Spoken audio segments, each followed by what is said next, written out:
Eh écoute, je te lance dans le conducteur, puisqu'on a un retour. Bah, on a parlé de vieux. Parlons de série de vieux, du coup. Vieux, mais jeune quand même un petit peu. On Ouais, va c'est parler ça, c'est de ça. Malcolm, ou Malcolm in the Middle en VO, qui va faire son grand retour. C'est la news, moi, qui me fait très plaisir. Très honnêtement, j'étais très, très heureux quand j'ai vu l'annonce.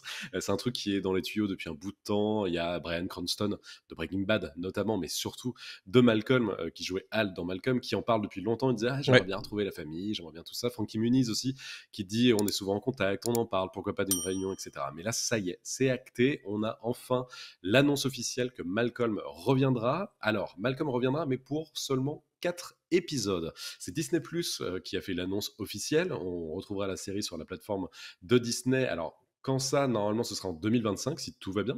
Mais ce sera seulement 4 épisodes commandés. Et on a pour l'instant que 3 acteurs confirmés, à savoir Frankie Muniz, qui jouait Malcolm, Bryan Cranston, qui jouait Hal, et Jen Kaczmarek, j'arrive jamais à le dire vraiment, Kaczmarek, je pense, qui joue Lois, la mère. Donc on aura les deux parents et Malcolm qui seront de retour.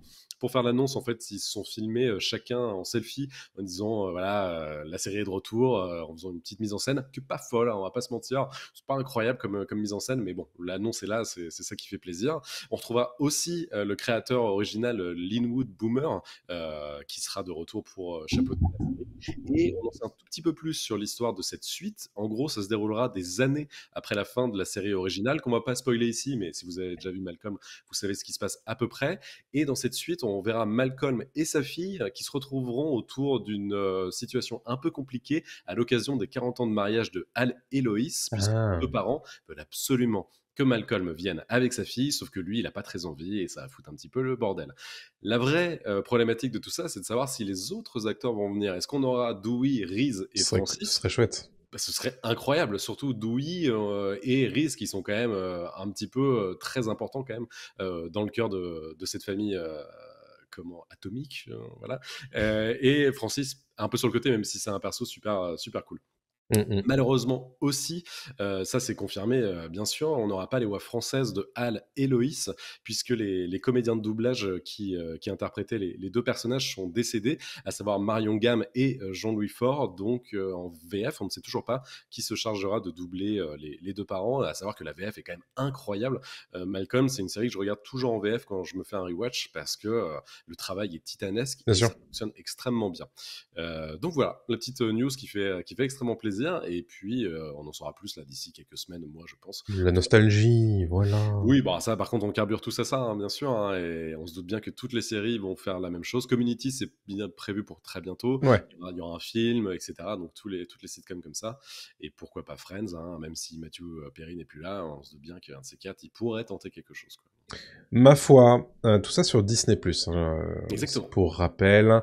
Il y a quelque chose qui s'est passé la semaine dernière dans la planète jeux vidéo.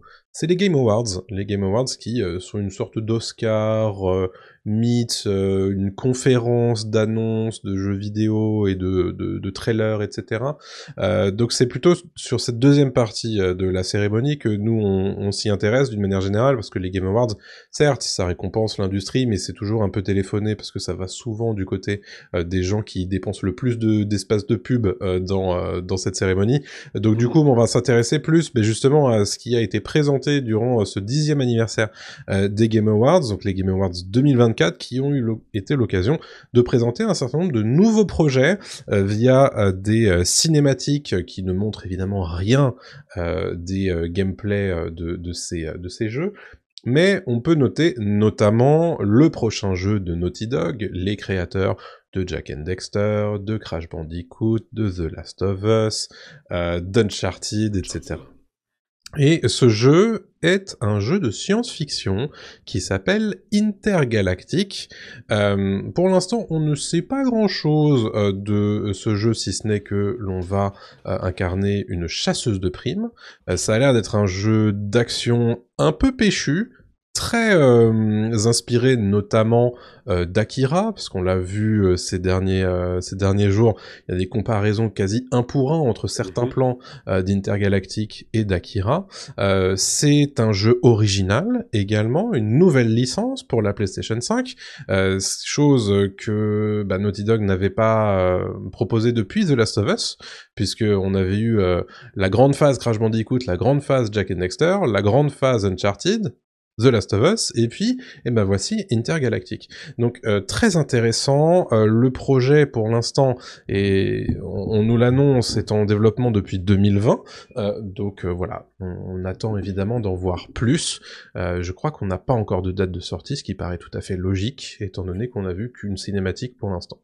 C'est ça. Il y a une petite vibe Gardien de la Galaxie, un peu, ouais. aussi un petit peu, donc c'est plutôt rigolo. Et l'actrice qui joue, semble-t-il, le personnage principal, et Tati Gabriel, qui joue aussi dans le film Uncharted, si je ne me trompe pas. Donc c'est plutôt rigolo qu'il y ait très cool. Ce passage de relais.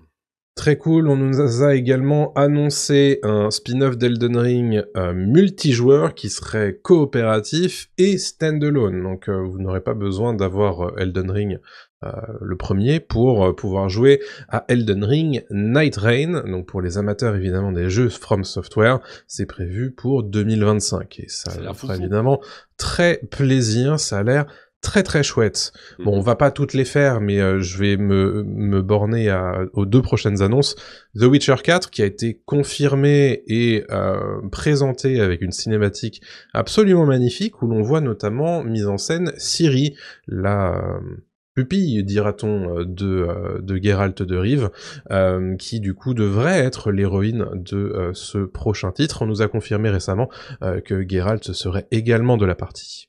Voilà pour The Witcher 4 par CD Projekt Red. Et voilà, je veux mon petit plaisir personnellement. J'ai découvert que le prochain jeu de la team ICO n'avait pas de vrai nom puisqu'il s'appelle Project Robot, mais existe et arrivera peut-être prochainement.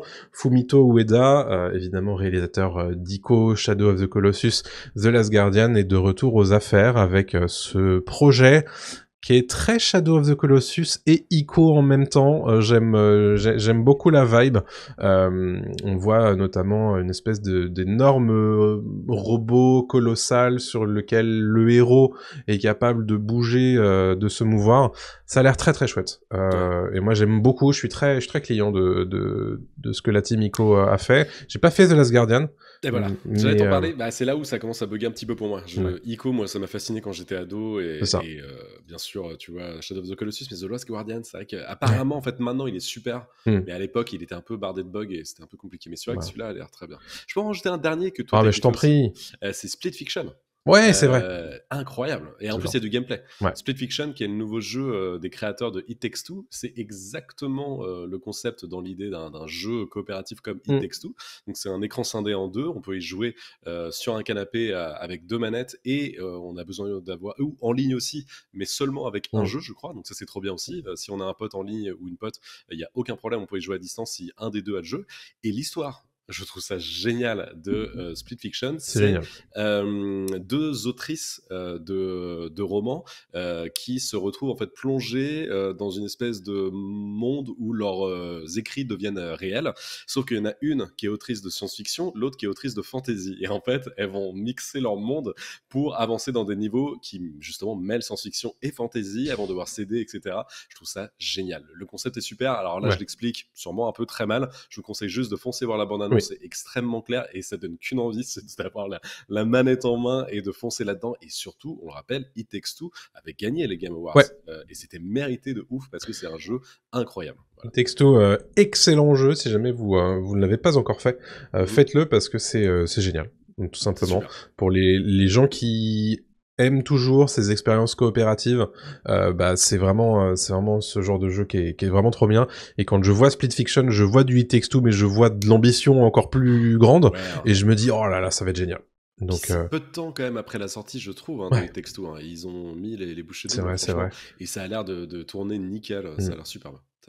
Il y a eu du Mafia aussi présenté, du The Outer Worlds 2, il y a eu du Okami 2, du Borderlands 4, etc., du Onimusha, enfin bref. Chaud pour Onimusha, c'est étonnamment, moi je l'ai pas regardé en direct parce que très franchement j'en ai marre de ces trucs-là à 1h du matin qui se terminent à 5 et en général t'apprends pas grand-chose. Mais celle-ci avait l'air pas trop mal pour le coup de cérémonie. Donc voilà, plutôt content de voir tous ces projets qui ont été présentés. Effectivement, oui, je te confirme, Okami 2 qui a été présenté par Capcom. Ouais, Franck, Okami 2, pareil, c'est une surprise, hein. Il y a plein de trucs, on s'y attendait pas. Exactement. Du tout, hein. Une surprise, est-ce que c'est vraiment une surprise cependant une nouvelle version de Prison Break serait dans les cartons, hein. C'est commandé tout simplement. C'est commandé, c'était la grosse rumeur, on vous en avait parlé il y a quelques mois justement de cette rumeur-là qu'ils voulaient faire un reboot de Prison Break. Encore une fois, on parlait de Malcolm juste avant, voilà, maintenant il y a Prison Break, ça n'arrête plus. On n'a plus d'idées, mais c'est un sujet qu'on devrait aborder dans un Pop News prochain, on en parle. J'ai l'impression qu'on le fait en filigrane quasiment tout le temps. C'est assez fou, je trouve quand même, hein, le manque d'idées à Hollywood, que ce soit en série comme au cinéma, mais bref, la news du jour, c'est un reboot de Prison Break qui est commandé, qui est en préparation, c'est la plateforme Hulu qui prépare ça. Alors le projet est piloté par Elgin James, qui lui est co-créateur de Mayans MC, qui était le spin-off de Sons of Anarchy. Et là, en fait, il va nous proposer une nouvelle intrigue dans l'univers de Prison Break, donc ça reste vraiment dans le monde qu'on a connu dans la série avec Michael Scofield et Lincoln Burrows, mais il n'y aura pas les personnages qu'on a connus dans la série. Donc il n'y aura plus Michael et son frère qui vont essayer de sortir de prison ou de faire autre chose, parce qu'après ça part en vrille, on va pas se mentir. Prison Break au niveau de la saison 4-5. Mais les nouveaux protagonistes de la série auront potentiellement des liens en fait avec les persos qu'on a connus à l'époque. On rappelle que Prison Break ça a été diffusé pour la première fois en 2005, la série va bientôt fêter ses 20 ans l'année prochaine, et évidemment ça avait été un choc pour tout le monde, notamment la saison 1 qui était vraiment clairement, c'est ce que je dis à chaque fois à quelqu'un qui ne l'a pas vu, c'est du crack, c'est de la drogue en termes de storytelling, en intraveineuse quoi. En termes de storytelling, de rythme, de cliffhanger, parce qu'à chaque épisode, mais toutes les 20 minutes il y a un cliffhanger qui te fait rester, en fait tu fais putain c'est pas possible. C'est génial. C'était incroyable, mais il y avait eu plus ou moins un retour en 2017 pour ceux qui s'en souviennent, avec une suite où maintenant c'était l'inverse, c'était Michael qui devait faire sortir Lincoln de prison. Alors voilà qu'une fois qu'on a bouclé la boucle, il reste plus grand chose à faire, donc là ils se sont dit un reboot c'est peut-être plus sûr, et donc on aura ça bientôt. Il n'y a pas de date de sortie officielle prévue, mais pareil il y aura des infos qui sortiront prochainement. Voilà pour Prison Break, et pour les gens qui attendent un revival du Sony Spider Universe, c'est pas pour tout de suite, hein, puisque Kraven the Hunter, notre cher Adrien va nous faire le point sur ce qui se passe au box-office le concernant. Bon, spoiler, c'est pas glop.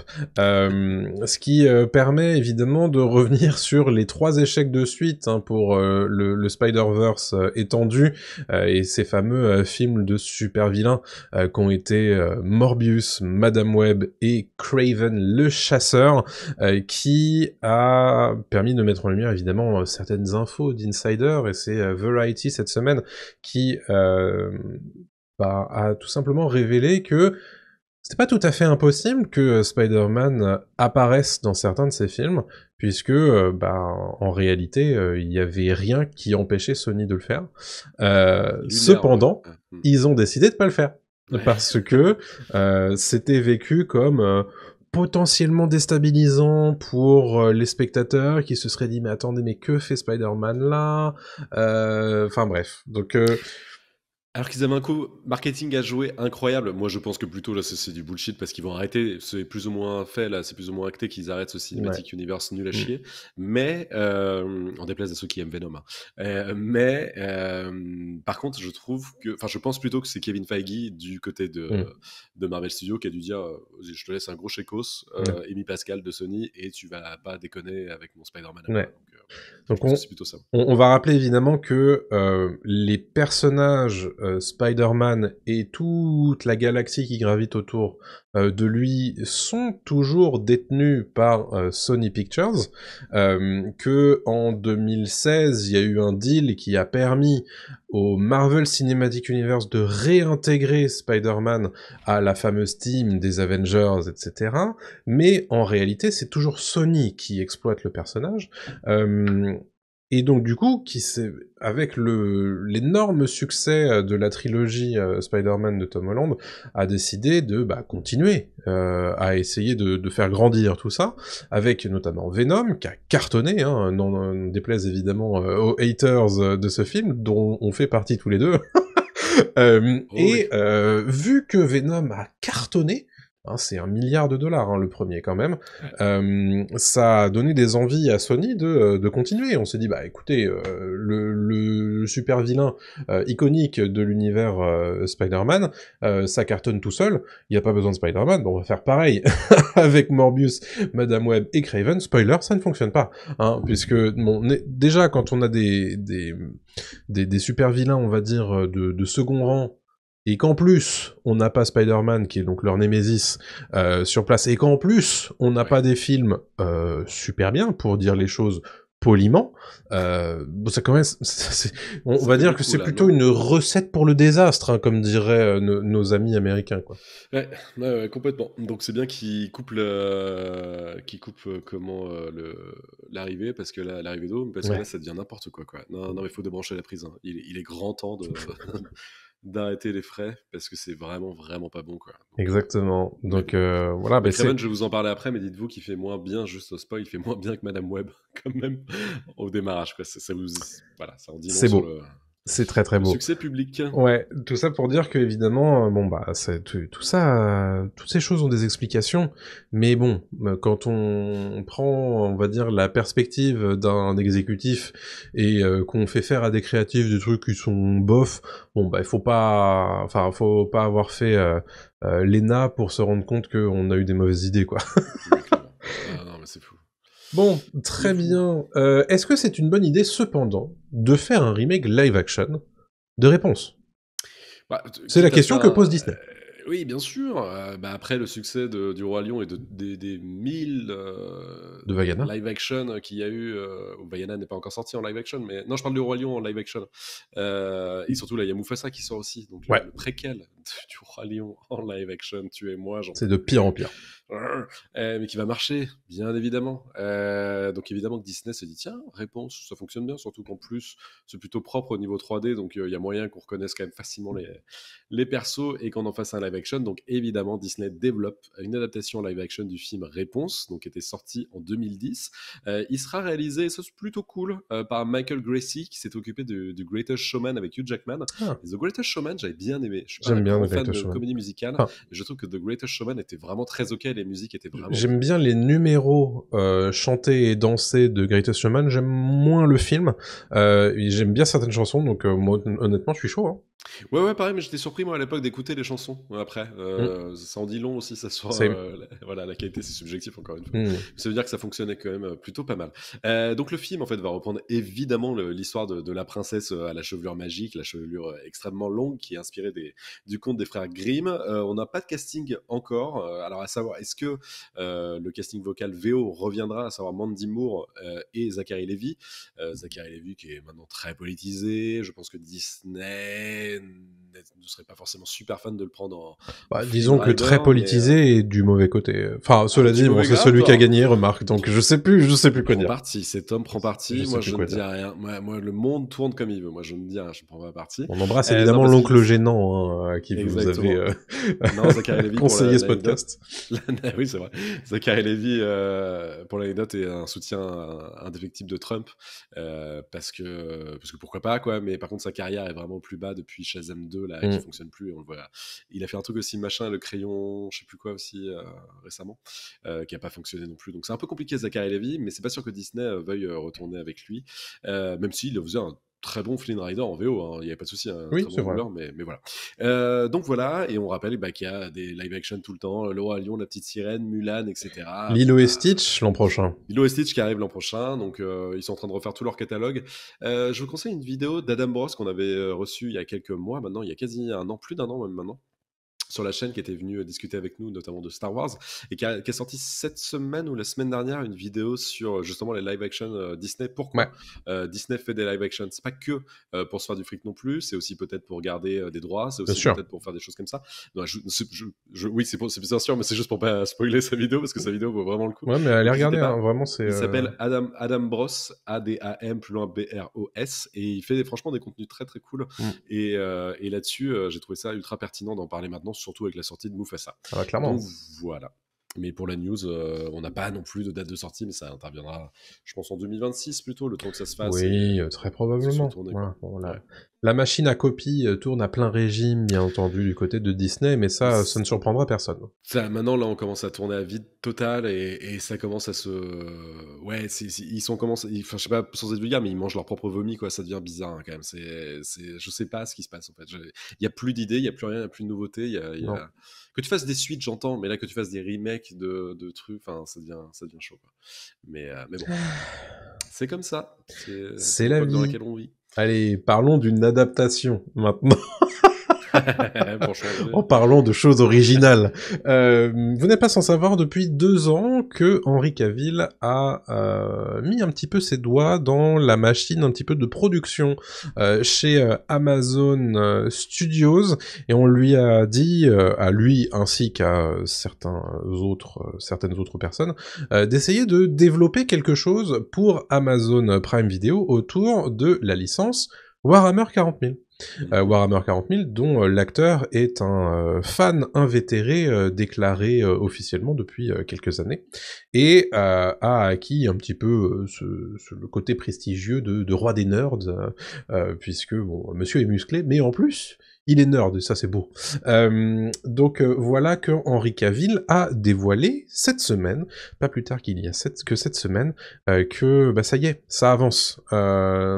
Après 2 années de développement, Warhammer, donc l'éditeur de Warhammer, Games Workshop et Amazon Studios savent désormais par quelle histoire ils vont commencer leur adaptation de l'univers de Warhammer 40 000. Il faut savoir, quand on est très extérieur à ça, c'est énormément de contenu, de bouquins, etc. L'univers Warhammer 40 000, et ils savent ce qu'ils vont adapter. Le problème, c'est qu'on ne le sait pas encore. Et on ne sait pas non plus sous quelle forme, si c'est un film ou une série pour Prime Video, si ce sera de l'animation ou du live action. Ça, pour l'instant, c'est encore sous clé. Mais la bonne nouvelle, c'est que 2 ans après ce début de développement, bah ça avance et que ça va se produire. Donc c'est plutôt une très bonne nouvelle pour tout ça. Et donc Amazon qui continue évidemment à donner les bouchées doubles, hein, j'ai envie de te dire, sur les adaptations, que ce soit de fantasy ou de science-fiction. J'ai l'impression que c'est vraiment leur grand credo, hein, du côté des streamers. Carrément. Est-ce que, avant de terminer les news, je peux en rajouter une en speed, bien sûr, qui fera très très plaisir à notre ami Franck dans le chat, qui dit « Je rêverais d'avoir une adaptation de Gueule d'Argile dans l'univers de Batman. » Mais alors mon vieux... Tu vas être très content parce que tu n'as peut-être pas vu passer la news, mais ça y est, c'est officiel. DC a commandé une adaptation de Gueule d'Argile en film, et pas avec n'importe qui, c'est avec Mike Flanagan, celui qui s'est occupé de Haunting of Hill House et de Bly Manor, qui a fait Dr. Sleep, qui sera aussi aux commandes du prochain Exorciste, et ça sortira en 2026. Eh oui, voilà, c'est beau ça. News. Ça fait plaisir. Moi, si je peux rendre quelques poppies... heureux, moi, c'était tellement parfait en termes de timing qu'on croirait que vous l'avez écrit tous les deux. Ah, peut-être. Mais en tout cas, voilà. Et moi, je suis même très chaud aussi pour cette adaptation de Gueule d'Argile, donc qui s'appellera Clayface. Il s'appelle Clayface en VO. Quel nom quand même, Gueule d'Argile, c'est génial. C'est vrai. Et surtout par Mike Flanagan, qui est... Toi, je sais pas si t'avais vu ce qu'avait fait Flanagan sur Netflix avec les... Non, bah alors, tu sais, moi, quand on me dit ça fait flipper, je fais non. Et bah, c'est vraiment bien. C'est vraiment très, très bien. Et pareil, Dr. Sleep, il y en a qui aiment pas trop. Moi, j'aime bien. Comme ça te fait rire, Sleep, je sais. Dr. Sleep... Le mot Sleep est excessivement drôle, je suis désolé. Et la suite, Professeur Calbar, qui est incroyable. et... Non, c'est le spin-off par Disney, ça. C'est le spin-off par Disney. Non, c'est vraiment bien. Bref, voilà pour la petite news sur Gueule d'Argile. Magnifique, merci pour cette news impromptue.